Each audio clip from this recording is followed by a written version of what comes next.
बड़े भाई चहल साहब की एक कविता है कोर्ट मार्शल। जी संजीत। मन ने जितनी वहां मंच पर पढ़ी उन्हें खुद नहीं पढ़ी। तो लेकिन कोर्ट मार्शल का मतलब के हमनु बता दो, जिस तरह अपनी कोर्ट होया करे नहीं, फौजिया की भी कोर्ट होया करे। फौजी कट घर में खड़ा हो तो कहेंगे इसका कोर्ट मार्शल होने लग रहा है। तो कविता है या कि आर्मी कोर्ट रूम में आज एक केस अनोखा अड़ा था। छाती तान अफसरों के आगे फौजी बलवान खड़ा था। बिन हुक्म बलवान तूने ये कदम कैसे उठा लिया, किससे पूछ के उस रात तू दुश्मन की सीमा में जा लिया। बलवान बोला सर जी ये बताओ कि वो किससे पूछ के आए थे, सोए फौजियों का सिर काटने का फरमान कौन से बाप से लाए थे। वाह वाह। अब बलवान का जवाब में सवाल दागना अफसरों को पसंद नहीं आया और बीच वाले अफसर ने लिखने के लिए जल्दी से पेन उठाया।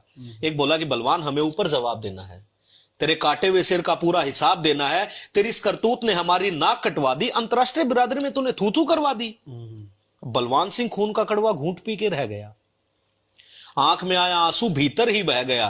बोला साहब जी अगर कोई आपकी मां की इज्जत लूटता हो, आपकी बहन बेटी या पत्नी को सरेआम मारता कूटता हो, तो आप पहले अपने बाप का हुक्मनामा लाओगे या घर की लूटती इज्जत को खुद बचाओगे।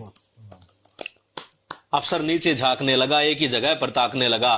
बलवान बोला साहब जी गांव का गवार हूं, बस इतना जानता हूं कौन कहां है देश का दुश्मन, सरहद पे खड़ा खड़ा पहचानता हूं।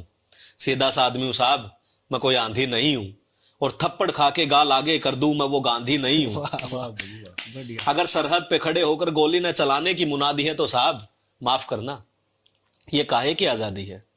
और सुनो साहब जी, सरहद पे छिड़ी जब जब भी लड़ाई है, भारत मां दुश्मन से नहीं आप जैसों से हारती आई है। ये वोटों की राजनीति लोकतंत्र का मैल है, भारतीय सेना इस राजनीति की रखेल है। ये हमें क्या हुक्म देंगे जो खुद ही भिखारी हैं, किन्नर हैं सारे के सारे, ना कोई नर है ना कोई नारी है। और ज्यादा कुछ कहूं तो साहब दोनों हाथ जोड़ के माफी है, दुश्मन का पेशाब निकालने के लिए हमारी आंख ही काफी है। और साहब एक बात बताओ, वर्तमान से थोड़ा सा पीछे जाओ, जब कारगिल में अपना पंजाब वाला यार जसवंत खोया था, आप गवाह साहब उस दिन मैं बिल्कुल भी नहीं रोया था। खुद उसके शरीर को गांव में जाकर उतार कर आया था, उसके दोनों बच्चों के सिर साहब मैं पुचकार कर आया था। पर उस दिन रोया जब उसकी घरवाली हौसला छोड़ती दिखी, लघु सचिवालय में चपड़ासी के आगे हाथ पांव जोड़ती दिखी। आग लग गई साहब, दिल किया सबके छक्के छुड़ा दूं, चपड़ासी और चरित्रहीन अफसर को मैं गोली से उड़ा दूं। 1 लाख की आस में भाभी आज भी धक्के खाती है, 2 मासूमों की चमड़ी धूप में यूं ही झुलस जाती है। और साहब सही जोगिंदर सिंह को तो नहीं भूले होंगे आप, घर में जवान बहन थी जिसकी अंधा था जिसका बाप।